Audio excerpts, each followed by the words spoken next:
আজ আমি তোমাদেরকে বানিয়ে দেখাবো স্প্রিং রোল, একটা অন্যরকম ধরনের। তার জন্য দেখো সেদ্ধ করা ডিমটাকে গ্রেট করে নিয়েছি, চাউমিন সেদ্ধ করে নিয়েছি, টমেটো কুচি, পেঁয়াজ কুচি, লঙ্কা কুচি নিয়ে নিয়েছি।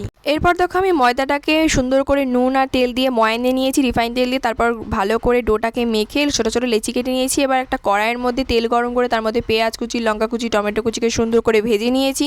তার মধ্যে সেদ্ধ করা চাউমিনটাকে দিয়ে, সেদ্ধ করা গ্রেট করা ডিমটাকে দিয়ে, তার মধ্যে মিট মশলা আর স্বাদ মতো নুন দিয়ে দিয়েছি। তারপর একটু স্পাইসি হওয়ার জন্য লঙ্কার গুঁড়োকে দিয়ে ভালো করে ভেজে নিলে আমাদের কিন্তু স্প্রিং রোলের পুর একদম রেডি। তারপর দেখো সেই লেচিগুলোকে যে কেটে রেখেছিলাম ওগুলো থেকে দেখো সুন্দর করে পাতলা করে বেলে নিয়েছি।